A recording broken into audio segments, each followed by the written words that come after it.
Prontos para continuar?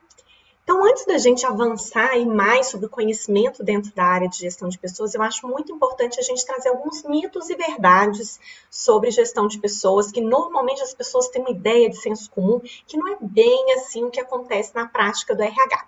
Vamos começar? Qual que é o primeiro mito de RH? As pessoas que ingressam em gestão de pessoas é porque gostam de pessoas. E a verdade é que a gestão de pessoas não é uma terapia empresarial, nem um retiro social, como muita gente acha. As práticas de RH servem para tornar as pessoas mais competitivas, não mais satisfeitas. Então, volta aqui para mim. Gente, isso é muito comum.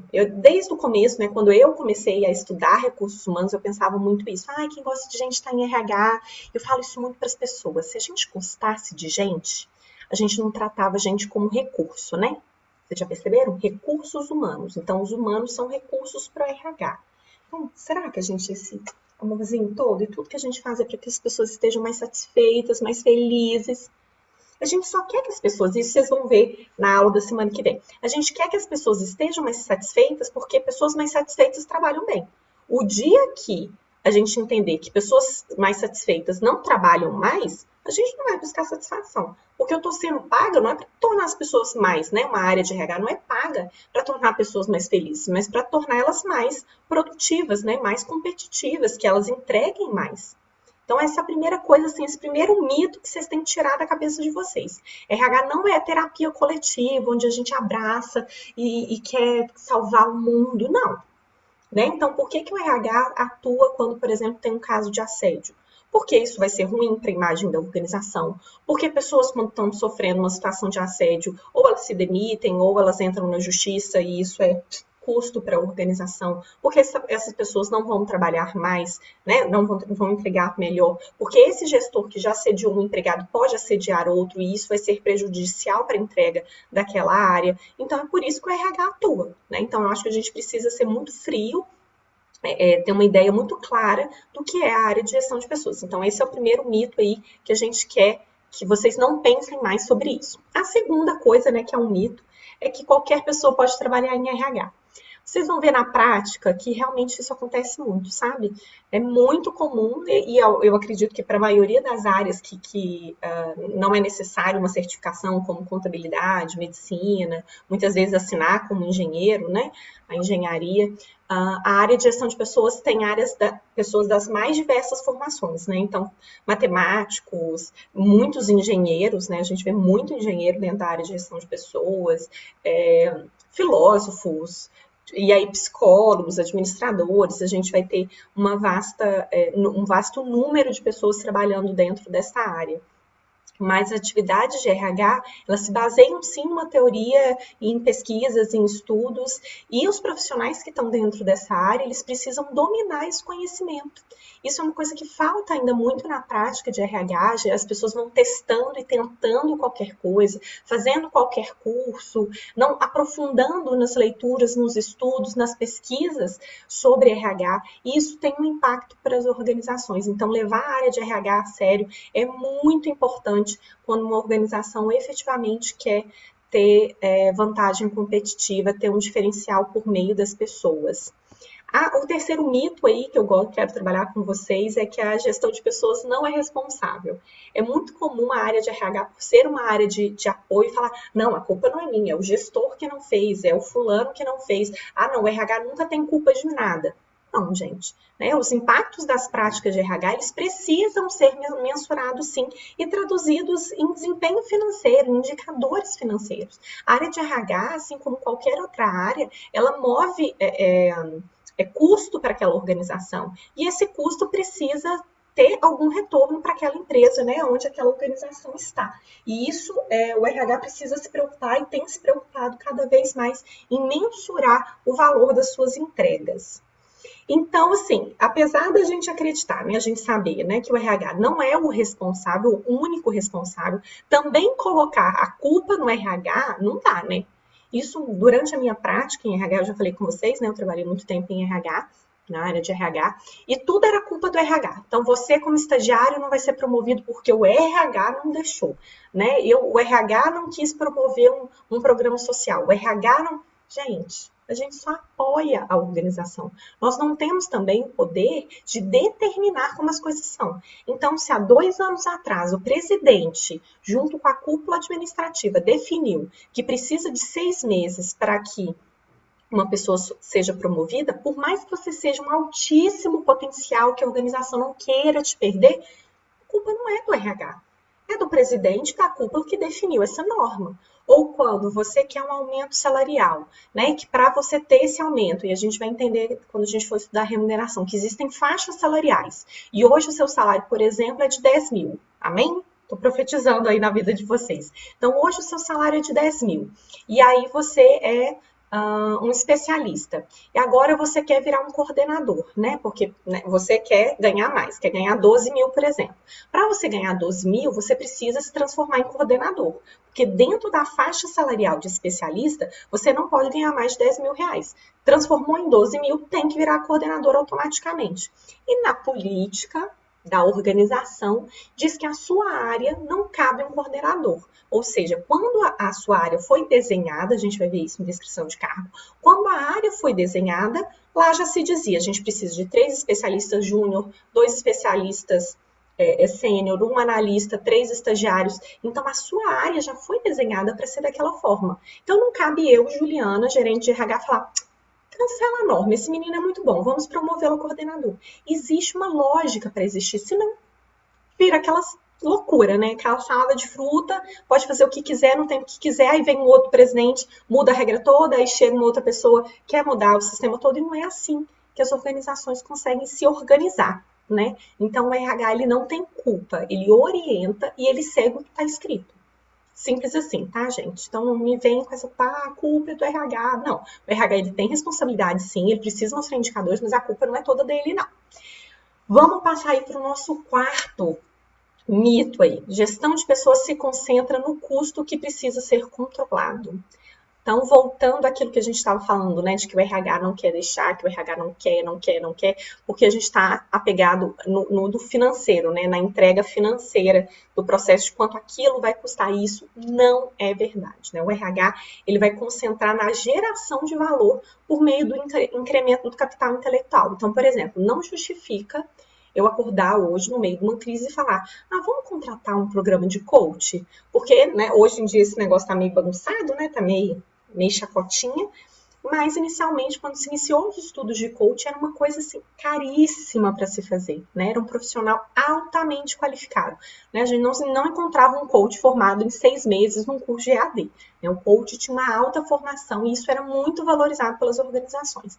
Então, se eu estou num momento de crise, dependendo do nível dos meus gestores, não cabe eu pagar, né, gastar uma fortuna de dinheiro se aquilo naquele momento não vai gerar valor, né, não vai trazer um incremento de capital intelectual naquele momento, só porque está na moda, ou fazer um programa de trainee, sendo que a minha organização efetivamente não consegue fazer aquela entrega, né, desenvolver pessoas, porque o trainee, apesar de também ter sido um outro sistema meio bagunçado, o trainee era um aceleramento de carreira, onde uma pessoa ficava 2 anos incubada dentro da organização, recebendo o DNA da organização, e já se transformava num coordenador, num gestor. E a gente vê que, em geral, aqui no Brasil, pelo menos, né, as pessoas saem ainda como analista pleno, não saem assim já com cargo de gestão, como foi se pensado quando se desenhava programas de trainee, mas enfim. Então, o que vocês têm que pensar é isso. O RH, ele sempre vai pensar na consequência daquele investimento, mas assim como qualquer outra área, tá? O RH não é lá aquele mão fechada que não quer liberar grana, nem nada, não.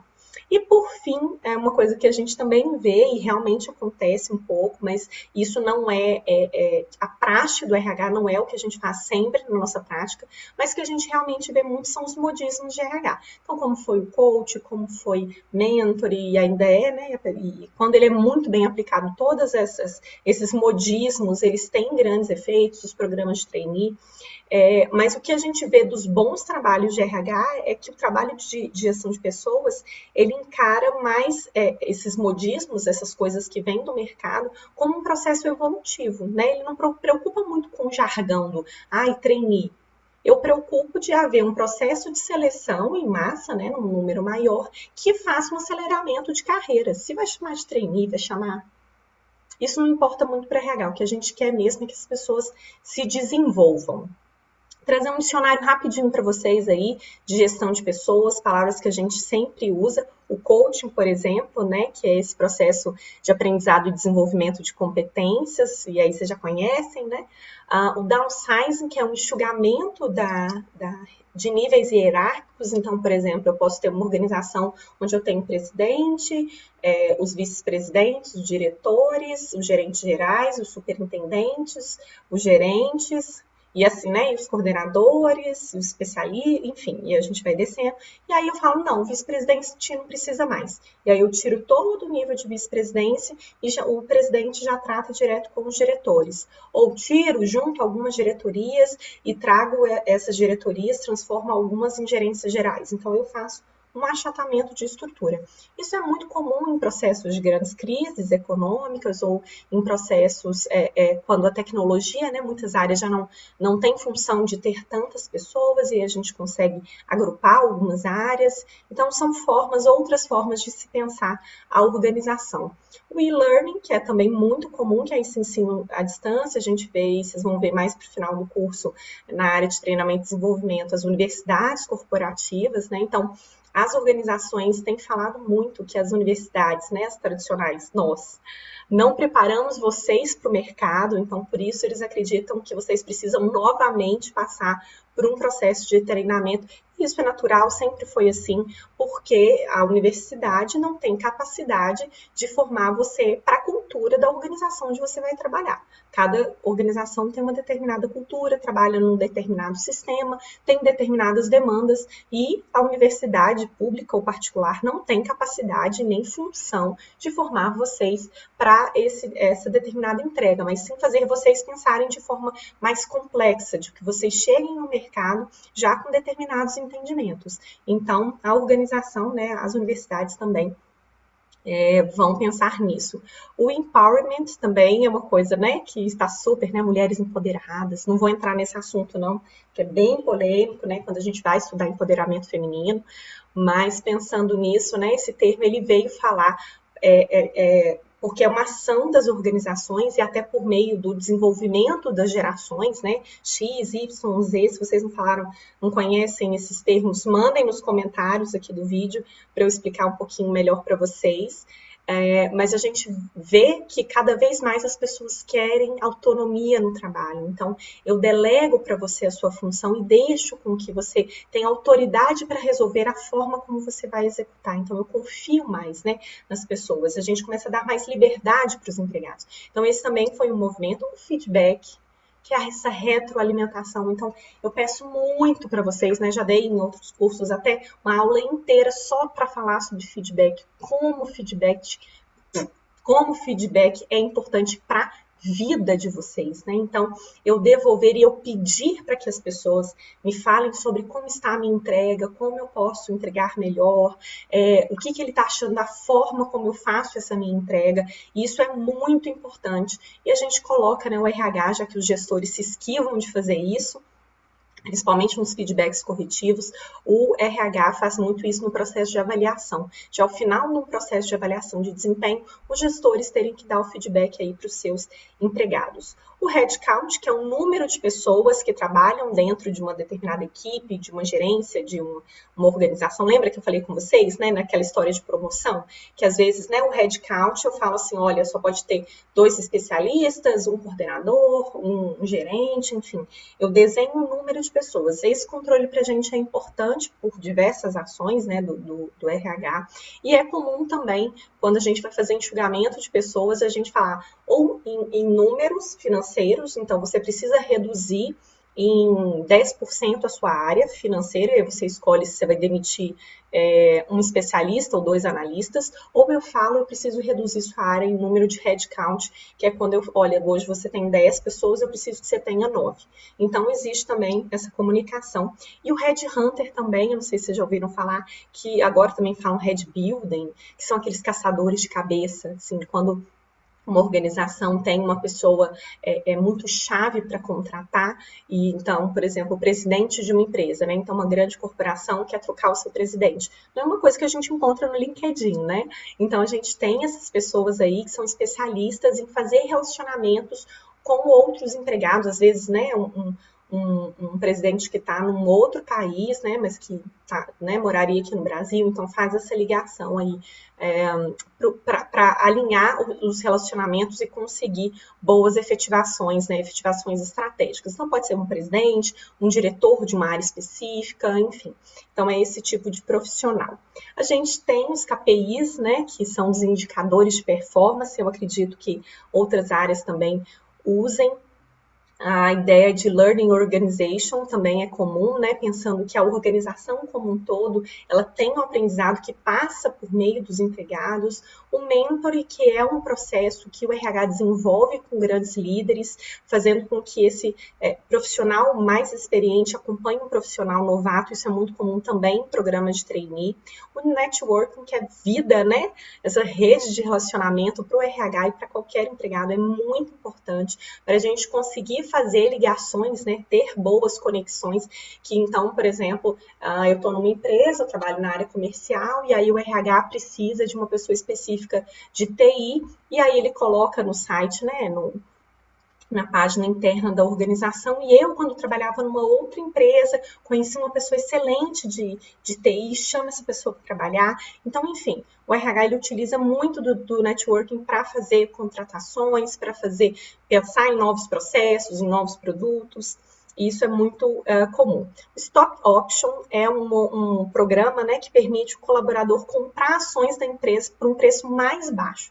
É comum esse tipo de ação em empregados de alto nível gerencial. Então, por exemplo, se você é um gerente, a partir de gerente, né, um diretor, o RH ele promove isso dizendo, olha, se você trabalha para a nossa organização e acredita, né, se você está aqui, você dá o seu melhor. Se você é muito bom, né, você recebe um bom salário, você acredita que nossa organização vai dar bons lucros esse ano. Então, ao invés da organização te pagar um PLR, né, um pagamento por lucros e resultados, uma participação de lucros e resultados, a organização vai te dar ações da nossa organização por um preço mais baixo que o de mercado. E aí, depois de X anos, tem uma regra, né? Cada organização tem sua regra, mas depois de X anos você pode vender, porque isso é uma forma dos empregados se sentirem ainda mais parte da empresa, querendo entregar ainda mais para que a organização renda mais lucros e ele tenha mais lucro com essa ação que ele comprou por um preço mais baixo. O turnover é um indicador para a gente de admissão e desligamento, então movimentação de empregados, e o workaholics também, talvez vocês, talvez eu, talvez outras pessoas, que são pessoas viciadas em trabalho, também é uma gíria muito comum aí dentro do RH.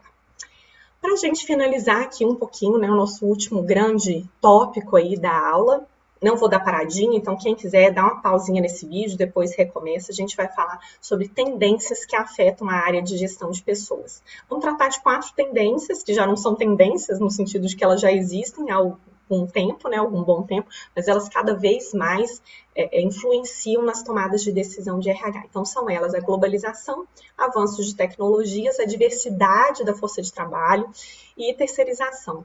Na aula presencial isso dá um super debate, mas aqui, como vocês não estão, por isso eu peço que comentem aí no vídeo, dando a opinião de vocês sobre esses tópicos, porque é sempre muito polêmico e muito gostoso de se pensar essas realidades. Vamos começar então com a primeira, né, globalização. Então, primeiro com a venda de produtos, né, e de serviços para todo mundo, né? Então agora a gente tem concorrentes mundiais. Então a minha roupinha, né? Eu tinha uma boutiquezinha e meu concorrente era só da ruazinha aqui do lado. Entrei no Instagram e hoje em dia eu estou concorrendo com as roupas da China, né? A gente tem também a entrada dessas multinacionais que elas vêm com diferenças culturais. Então, para quem já teve oportunidade ou, né, vocês que vão entrar no mercado de trabalho vão lembrar dessa aula aqui, como é diferente trabalhar numa empresa americana do que para uma empresa japonesa, do que para uma empresa francesa, uma empresa italiana.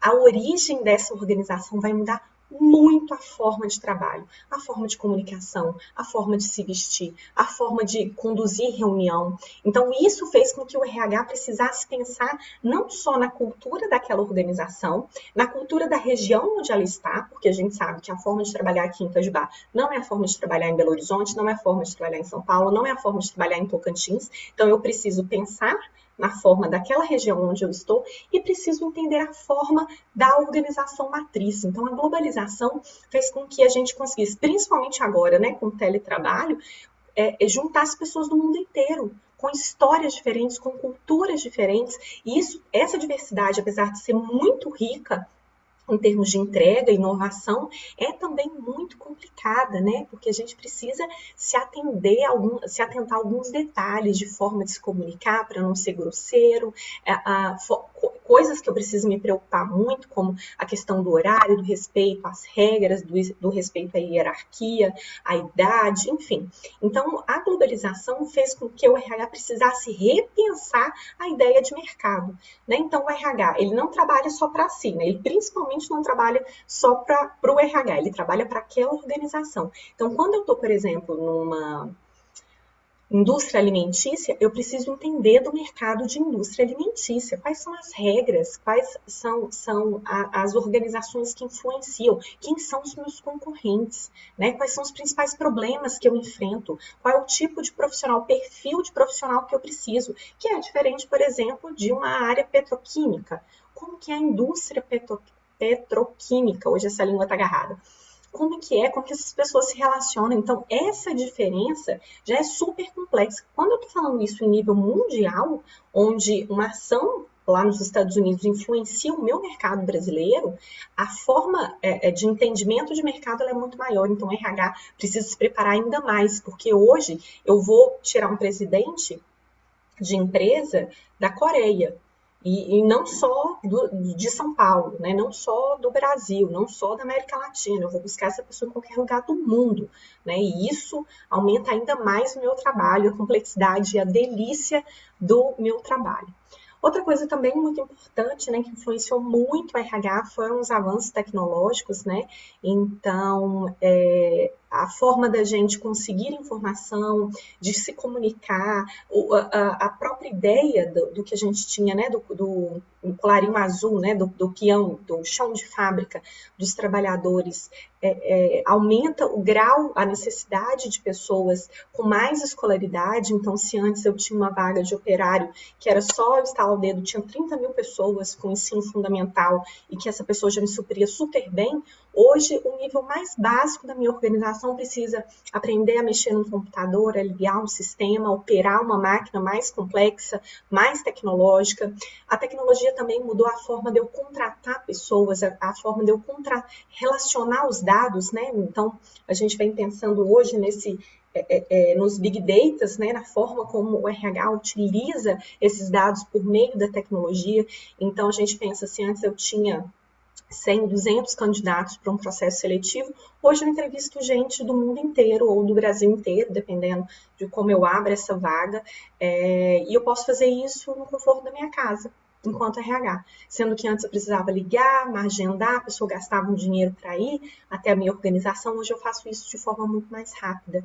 A forma de eu controlar as planilhas de remuneração e benefício, a forma de se desenhar um cargo, hoje ela mudou muito por causa dos avanços da tecnologia.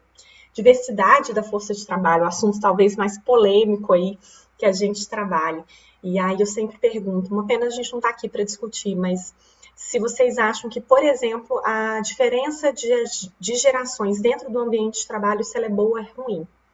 Se trazer vocês aí com alta energia, querendo mudar o mundo, cheio de conhecimento, vários cursos, e aí de repente você se depara com uma pessoa que é mais cautelosa, que gosta de fazer as coisas com mais calma, talvez uma pessoa que já está mais tempo na organização e já viu que várias das suas ideias não vão funcionar, porque em algum momento isso foi tentado, enfim.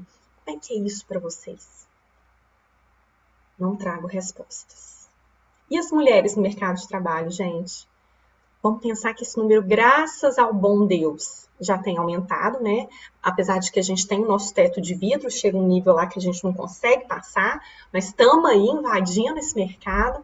E a gente vai trazer a nossa identidade, a gente vai trazer a nossa história de repressão para esse ambiente de trabalho, e a gente precisa trabalhar de uma outra forma, porque não nos permitiram, não permitiram elas, né? Graças a Deus eu já me fiz não me permitir, né? Mas que vem acumulando com os outros serviços, né? De mãe, de esposa, enfim, com esses outros cuidados para esse mundo de trabalho, e às vezes ambientes super machistas, que tinham várias piadinhas ridículas hoje em dia. E né, a possibilidade de pessoas negras, pessoas de outras etnias trabalharem dentro da minha organização, pessoas com outras histórias, com outras culturas, sentando do meu lado. Como é que é isso para vocês? Comenta, deixa comentário, gente. Eu leio, eu respondo tudo, eu adoro. Então, pensar nessa diversidade, porque antes a gente estava falando, né, que a organização ela era extremamente linear. Então, eu entrava como, por exemplo, auxiliar de contabilidade, aí eu virava assistente, técnico de contabilidade, especialista, coordenador, gerente, tudo de contabilidade. E aí, quem que era a pessoa, o gestor máximo? A pessoa mais velha, a pessoa com mais experiência. E aí, de repente, vem uma menina de 25 anos, super capaz, já veio de consultoria, de vários treinamentos, e assume esse lugar. E esse analista ou esse especialista, coordenador, que já estava pronto para assumir, tem que se ver subordinado de uma pessoa mais nova do que ele, de uma mulher ainda por cima. Isso é a morte, né? Então, como repensar essas relações de trabalho, né? A diversidade é uma delícia. Pena a gente não está trabalhando sobre isso. Mas, enfim, hoje a gente vê também agora, né, ações afirmativas, organizações fazendo, temos poucos casos, mas eles existem, né, de organizações que fazem programas de liderança só para mulheres, ou contratação só de pessoas negras, ou de LGBTs. Como é que é isso agora? Aquilo que era velado, aquele preconceito, quando a organização escancara e falamos, precisamos tratar disso na nossa organização, e você, homem machista, homofóbico, tem que se ver sendo gerenciado por uma mulher. O que é isso, gente? Contrapatia? Quero saber. Terceirização. Nossa, esse assunto me mata. Hoje tudo é terceirizar, né? Em 2017, a gente teve aí a flexibilização, a maior possibilidade de se terceirizar todos os serviços. Até então, a gente podia terceirizar apenas atividades que não fossem fim. Então, por exemplo, se eu produzo camisa, eu posso terceirizar a limpeza, a área administrativa, a segurança, mas não posso terceirizar os empregados que produzem camisa. Hoje em dia, isso já é possível. E aí, uma área que é muito terceirizada, e aí eu falo para vocês, né, é o RH, por já ser uma área de apoio. Então, quando eu vou fazer um processo seletivo, eu contrato, sei lá, companhia de talentos. Quando eu vou fazer a tabela de remuneração, eu contrato a Ray. Quando eu vou fazer um trabalho de segurança do trabalho, eu contrato. Então, o RH ele já é super terceirizado. Um treinamento, contrato empresas de treinamento, enfim. Quando eu terceirizo todo o meu RH, a gente começou a nossa aula falando, olha, o RH vai desenvolver pessoas dentro daquela realidade que é super subjetiva e complexa para desenvolver aquelas pessoas naquele contexto para aquela organização. Quando eu terceirizo, colocando pessoas de fora, como eu vou trabalhar bem se eu não entendo a cultura daquela organização? Porque eu estou há 2 meses na sua empresa, mas daqui a 5 meses eu estou em outra. Então, assim, eu conheço boas práticas de RH, sim, eu sou uma boa profissional de RH, mas eu não sou funcionária da sua empresa. Como é que eu vou realmente trazer um produto personalizado para a sua organização? Para transformar ela, né, as pessoas que estão nela, numa vantagem competitiva. Sim? E como que eu vou? E aí, então, saindo do campo do RH, né? Pensando no campo gerencial.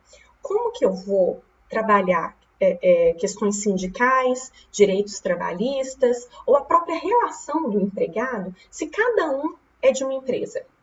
Então, eu vou trazer um caso para vocês. Eu estou numa organização e antigamente a área da limpeza era terceirizada. No Natal, todo mundo ganhava cesta básica. A empresa terceirizada da limpeza não dava. Aí tô eu, que ganho super bem, carregando uma cesta de Natal. E a faxineira que todo dia limpa, que eu sou amiga dela, troco ideia com ela, não tem cesta. Como é que é isso? Como é que é uma empresa que uma empresa resolve que emenda feriado e a outra não.